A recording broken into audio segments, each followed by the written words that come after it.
जंग का मैदान अब सिर्फ सीमाओं तक सीमित नहीं रहा। मिसाइलों की गूंज, ड्रोन के हमले और धमाकों की आवाजें अब पश्चिम एशिया की हवा में घुल चुकी है। ईरान और इजराइल के बीच तनातनी अब खामोश नहीं बल्कि बारूद की चिंगारी बन चुकी है, जो कभी भी पूरी दुनिया को अपनी ताकत के लपेटों में ले सकती है, क्योंकि अब लड़ाई कूटनीति से नहीं हथियारों से तय हो रही है। तो चलिए आपको दिखाते हैं कैसे धीरे धीरे शब्दों की जंग मिसाइलों की महायुद्ध में तब्दील हो गई। दाव, धमकी और जवाबी कार्रवाई के इस खेल में कौन आगे और कौन पीछे, और इस युद्ध के उठापटक के बारे में पूरी जानकारी इस वीडियो में देखिए।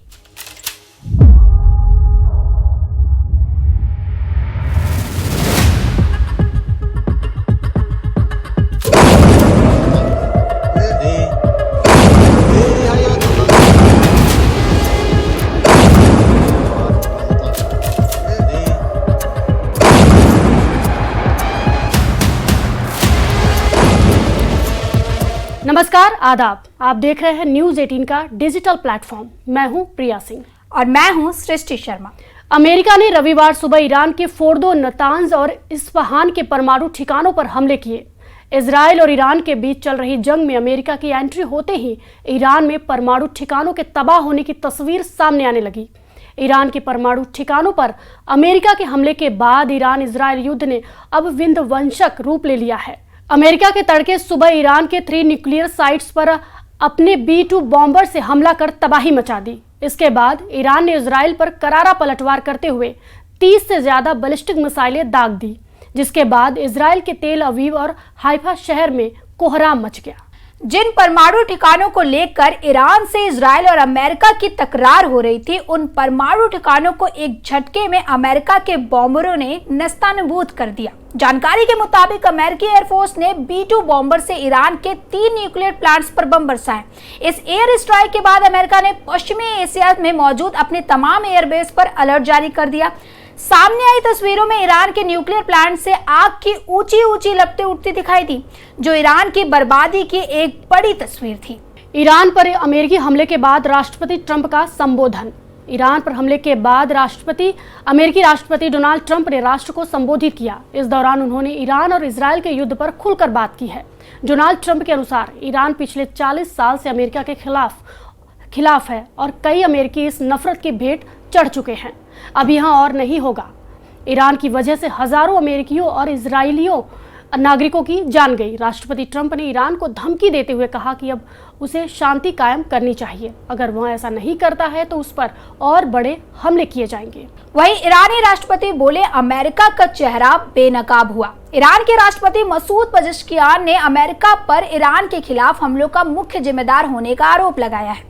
सरकारी समाचार एजेंसी IRNA के अनुसार पजेश्कियान ने कहा कि अमेरिका हमेशा हमले के पीछे रहा, लेकिन ईरान की सेनाओं के आगे और इजराइल के कमजोर पड़ने पर अमेरिका का चेहरा बेनकाब हो गया।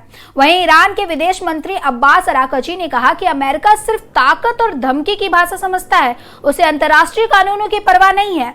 भले ही अमेरिका ईरान पर हमला करके भी अपने मकसद में कामयाब नहीं हो पाया, फिर भी हम इस हमले को नजरअंदाज नहीं करेंगे, हम इसका जवाब देंगे। अराकची ने कहा कि अमेरिकी राष्ट्रपति डोनाल्ड ट्रंप ने न सिर्फ ईरान को धोखा दिया है, बल्कि अपने ही देश के लोगों के साथ विश्वासघात किया है। उन्होंने ऐसे शख्स यानी नेतन्याहू की बात मानकर हमला किया है, जो अपने फायदे के लिए दूसरे देशों पर हमला करवाता है। अमेरिका के ईरानी न्यूक्लियर ठिकानों पर हमले के बाद ईरान के राष्ट्रपति पेजेश्कियान ने प्रधानमंत्री नरेंद्र मोदी से सीधे बातचीत की। फोन पर करीब 45 मिनट चली इस कॉल में उन्होंने पूरी स्थिति की जानकारी साझा की। उन्होंने भारत को दोस्त और शांति के साझेदार के तौर पर बताया और क्षेत्रीय अमन बहाली में भारत की भूमिका की तारीफ की। ईरानी राष्ट्रपति ने भारत की डिप्लोमेसी, डायलॉग और डी एस्केलेशन की अपील को सराहा और कहा कि भारत की आवाज इस मुश्किल वक्त में बेहद अहम है। उधर फ्रांस में मैक्रो ने इमरजेंसी मीटिंग बुलाई। ईरान पर अमेरिकी हमलों के बाद फ्रांस ने राष्ट्रपति एम्मानुएल मैक्रो ने रविवार को इमरजेंसी मीटिंग बुलाई। प्रेसिडेंट ऑफिस के मुताबिक मैक्रो ने इस मुद्दे पर सऊदी अरब और ओमान के नेताओं से बात की और अब यूरोपीय नेताओं से भी चर्चा करेंगे। फ्रांस ने साफ किया है कि उसने अमेरिकी हमलों में हिस्सा नहीं लिया है। फ्रांसीसी विदेश मंत्री जीन-नोएल बैरोट ने ईरान पर हमले को लेकर चिंता जताई और सभी पक्षों से संयम बरतने की अपील की। उन्होंने ये भी कहा कि इस मुद्दे का समाधान केवल बातचीत के जरिए ही संभव है। ईरान पर हमला होगा, हमें पहले से पता था। ब्रिटेन का बड़ा बयान इजराइल के समर्थन में अमेरिका की ओर से ईरान के 3 परमाणु ठिकानों पर किए गए हमले पर ब्रिटेन ने बड़ा बयान दिया है। ब्रिटेन ने कहा कि वह इस कार्रवाई में शामिल नहीं है, हालांकि उसे पहले से ही उसकी जानकारी थी कि ईरान पर हमला होगा। ब्रिटेन के कैबिनेट मंत्री जोनाथन रेनॉल्ड ने स्काई न्यूज को बताया कि ईरान पर अमेरिकी हमले की पहले ही सूचना दे दी गई थी। उन्होंने कहा कि ब्रिटेन को एक महत्वपूर्ण सहयोगी के रूप में सूचित किया गया था, हालांकि हमले के समय की सटीक जानकारी नहीं दी गई थी। ब्रिटेन के पीएम ने ईरान को बातचीत का ऑफर दिया। इजराइल ईरान युद्ध के दौरान अमेरिका ने ईरान के 3 परमाणु ठिकानों पर देर रात अटैक किया, जिसमें ईरान को खासा नुकसान हुआ। वहीं अमेरिकी हमले के बाद ईरान ने भी पलटवार किया है। ईरान ने इजराइल पर बैलिस्टिक मिसाइलें दागी, जिसमें 16 लोगों के घायल होने का दावा किया जा रहा है। वहीं इजराइल ने जवाबी हमला करते हुए ईरान के सैन्य ठिकानों पर एयर स्ट्राइक कर दी है, जिसमें ईरान को बड़े नुकसान का दावा किया जा रहा है।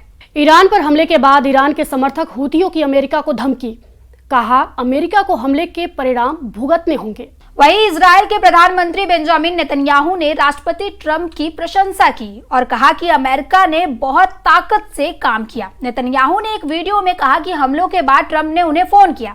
नेतन्याहू ने कहा यह बहुत गर्मजोशी से भरी बातचीत थी, बहुत भावनात्मक थी। बारूद की ये लड़ाई सिर्फ सरहदों की नहीं, ये लड़ाई भरोसे की है, सत्ता की है और इंसानियत के वजूद की है। जब मिसाइलें जवाब देती हैं तो बच्चों की हंसी खो जाती है, और जब युद्ध चलता है तो शांति कहीं पीछे छूट जाती है।